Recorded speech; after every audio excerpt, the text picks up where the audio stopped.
The red-eyed passenger, the vampire who rode the midnight train. Before we begin, hit that subscribe button if you dare, because after this story you'll never ride a train at night again.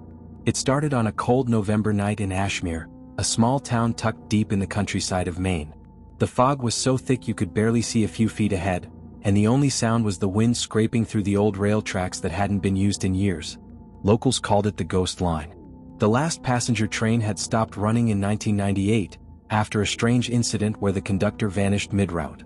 Since then, only a single freight train passed through at midnight every Saturday, driverless, automated, carrying supplies between two distant towns. But on that night, a teenager named Liam Carson decided to test a local legend, the one his grandfather had warned him about since he was a kid. "Never stand by the tracks after midnight," his grandpa would say. "She rides that train, the woman with red eyes." Liam thought it was nonsense. So he and his friends, Ava and Marcus, grabbed their phones, their flashlights, and hiked down to the old station.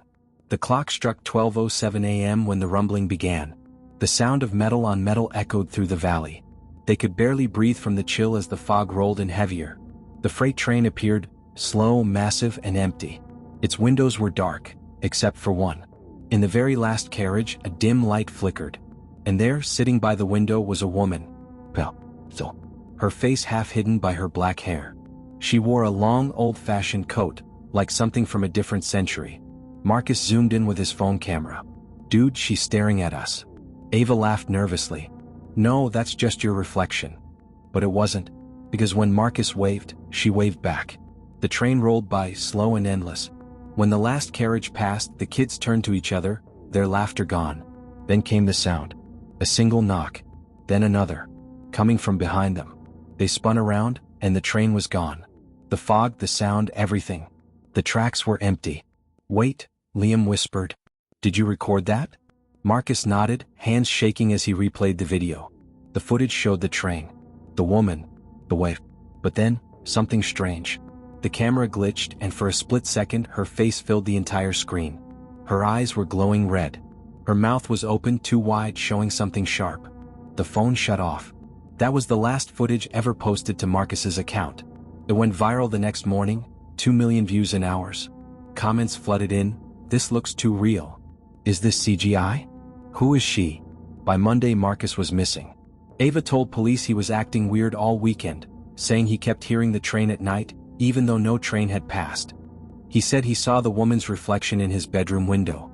When she went to check on him Monday morning, his room was empty. The window was open, the floor covered in cold soot, and a train ticket was sitting on his desk. Red.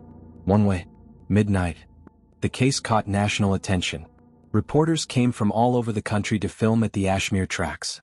Police closed the area, but no one could explain how that ticket appeared, or how a freight train could stop at a dead line. That night, the town lost power. And through the fog, someone swore they saw the faint glow of red eyes in the station window. Liam never slept again after that. Because every night since, he still hears the train. And sometimes, he swears, it stops right outside his house. Before we go deeper, make sure you've liked this video and subscribed.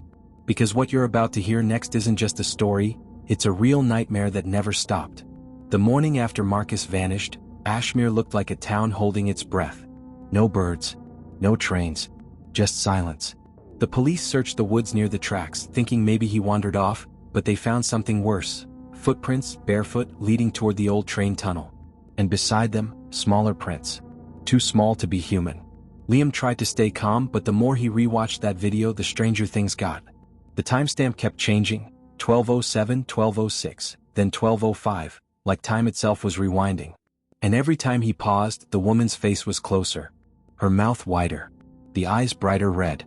By the third replay, she was staring straight at him through the screen. He threw the phone across the room. Ava didn't believe him, not yet.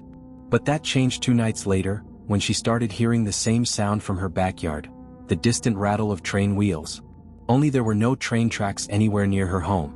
At exactly midnight, her lights flickered. Her dog started barking at the window. She looked outside, nothing. But when she turned around, her living room TV had turned itself on. A grainy video was playing. It showed Marcus, standing at a foggy train station looking terrified.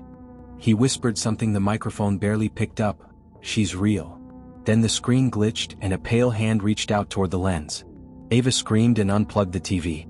But the image stayed frozen there, the red eyes glowing faintly even in the dark. By morning she was gone too. Now only Liam was left. He couldn't eat, couldn't sleep. He tried to leave town, but every road he took looped back toward the tracks. He told his mom they needed to move, but she thought he was just traumatized. Until she found him standing outside one night, barefoot, staring down the tracks like he was waiting for something. "Liam?" she whispered. He didn't answer. His eyes were open, but his pupils were red, glowing faintly under the moonlight. That same night, an old man named Harold Dempsey showed up at the police station, demanding to talk to someone about the red-eyed passenger.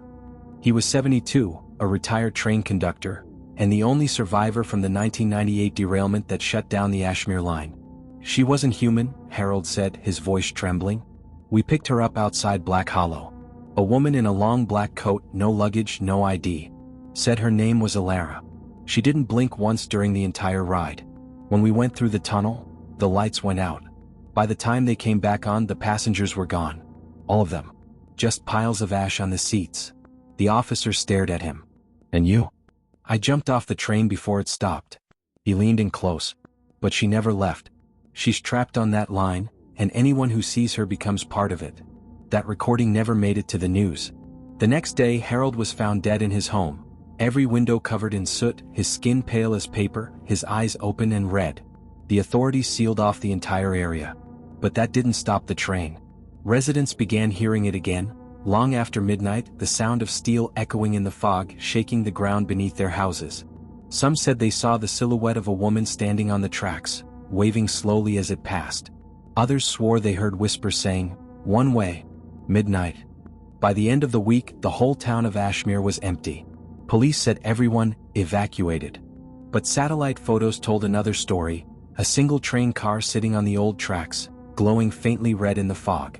And inside, movement. A pale figure by the window, smiling. The town of Ashmere was dead quiet. Houses stood empty, mailboxes stuffed, food rotting on tables. But if you walked near the old train station, you could still hear faint whispers under the wind, voices calling out names. Liam was the only one left. Or at least that's what he thought. He woke up on the living room floor, surrounded by soot. The lights were flickering again. His phone screen was cracked, but it was recording by itself. The camera pointed toward the hallway. From the speaker came the faint sound of a woman humming. He froze. It was the same tune from the video Marcus had filmed before he vanished. He followed the sound, step by step, until he reached the front door. The cold air hit his face like a wave of ice. And there it was. The train parked silently across the street. Steam rising from beneath its rusted wheels. The door of the last carriage stood wide open. "Liam," a voice whispered. He turned. It was Ava, or what looked like her. She stood on the platform in her pajamas, her skin pale and cold, her eyes glowing faintly red. "Come with us," she said softly. "We can't leave without you." Liam backed away, shaking his head. "You're not real." But when she stepped closer, the ground beneath her feet left black ash footprints. Her smile widened. "It's your stop, Liam." He ran. Through the fog, through the woods, until his lungs burned. He reached the main road, or what should have been the main road. But the asphalt ended suddenly, replaced by steel tracks stretching endlessly into the mist. And the sound started again. The low, metallic rattle of wheels. The train was following him. Headlights appeared in the fog, two glowing circles like eyes. He fell to his knees, screaming. But instead of crashing into him, the train slowed, stopped, and opened its door. Inside, it was dimly lit, like a tunnel of shadows. Rows of empty seats. The smell of iron and something sweet, like rust mixed with roses. And then he saw them, the passengers. Every seat filled with pale figures, heads bowed, motionless. Their eyes flickered red when the train lights passed. At the end of the aisle, the woman sat. Alara. Her black coat shimmered like wet silk. Her face was beautiful and terrible at once, perfect and wrong. "You shouldn't have filmed me," she said. Her voice was calm, echoing like a whisper inside his skull. "You woke me up." Liam tried to speak, but no words came out. She rose from her seat, floating more than walking, her feet never touching the ground. "This train doesn't carry the living," she said. "But you wanted proof, didn't you? Now you're part of it." Her hand touched his face, cold like stone. Everything went dark. When the sun rose over Ashmere the next morning, the fog had lifted. The train was gone. But a new post appeared on Liam's YouTube channel at 3:12 a.m. The video showed him sitting alone in the last carriage, smiling weakly at the camera. Behind him, through the reflection in the window, stood a woman with red eyes. The title read, "The Midnight Train is Real." Authorities never found the source of the upload. Liam's account kept posting every Saturday at midnight, new footage of the train moving through different towns. And in every video, if you paused at the right frame, you could see something in the corner of the window, a passenger waving. Some say if you watch the full clip to the end, you'll start hearing the train outside your own house too. So if you hear it tonight, don't look out the window, because she's still riding. And this time, she's looking for a new seat.